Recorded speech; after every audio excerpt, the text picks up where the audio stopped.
23 मार्च में क्या हुआ, बहुत बड़ा एक ख्वाब, एक रेजोल्यूशन पास हुई यही मीनार पाकिस्तान में कि हमने एक मुसलमानों के लिए एक ऐसी रियासत बनानी है जो उन असूलों के ऊपर खड़ी होगी जिसके ऊपर पहली मुसलमानों की रियासत मदीना में कायम की गई थी। और उस सबसे पहले जो कायदे आजम हमारे लीडर थे, वो सबसे बड़े कॉन्स्टिट्यूशनिस्ट थे, वकील थे, कानून की बात करते थे। तो आज मैं सिर्फ आपको बताना चाहता हूं कि जो पाकिस्तान में हो रहा है, हमारे सारे मसले इसलिए हैं कि ताकतवर इस मुल्क के कानून को नहीं मानता, वो अपने आप को कानून से ऊपर समझता है और इसकी वजह से हम आजाद नहीं हैं, हम गुलाम कौम हैं। हमारा मुसलसल इस मुल्क में एक तबका है जो कानून के ऊपर बैठ जाता है, जो कहता है हम कानून से ऊपर हैं। मार्शल लॉ लगाते हैं तो सारा आइन खत्म हो जाता है। पिछले 60 साल में आधा वक्त मार्शल लॉ रहे हैं। उसके बाद जब ये दोनों आए, ये दो खानदान आए, इन्होंने जब लूटना शुरू किया तो इन्होंने एक चीज कही कि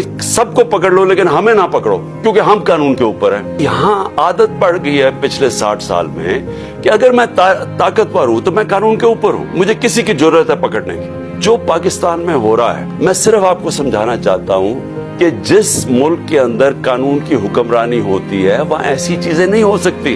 मैंने अपने लोगों को जब से मैं वजीर आजम बना, मैंने यही समझाने की कोशिश की कि मदीना की रियासत में मेरे नबी सल्लल्लाहु अलैहि वसल्लम ने कानून की हुक्मरानी, अदल और इंसाफ कायम करके उनको दुनिया की इमामत करवाई।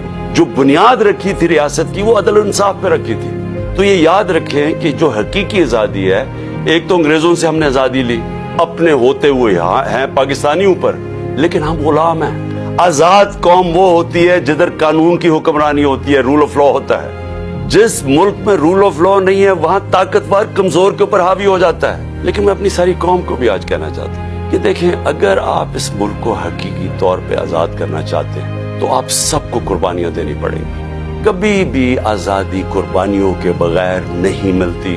जो छोटा सा तबका कब्जा करके बैठ जाता है, चाहे वो बैरूनी ताकत हो, चाहे आपके अपने कब्जा ग्रुप हो जो ऊपर बैठ गए हैं, अगर आपका किसी का ख्याल है कि ये जो कब्जा ग्रुप आराम से छोड़ के चला जाएगा, गलत फहमी में ना रहे। आजादी के लिए कुर्बानी और जदोजहद देनी पड़ती है। देखें, ये खौफ जो है ना, ये फैलाया जा रहा है, ये लोगों को पकड़ धकड़ और ये और वो और जलील करने की कोशिश कर रहे हैं, ये अपने आप को जलील कर रहे हैं। आपने किसी ने इससे खौफजदा होके अपनी आजादी की तहरीक से पीछे नहीं हटना, क्योंकि ऐसा मौका शायद आए ना, ये तहरीक उधर पहुंचेगी जिधर हम अपने आप को ऐसे एक वो पाकिस्तान बनेगा जिधर हमें कोई खौफ नहीं होगा कि हमारे ऊपर कोई जुल्म कर सके।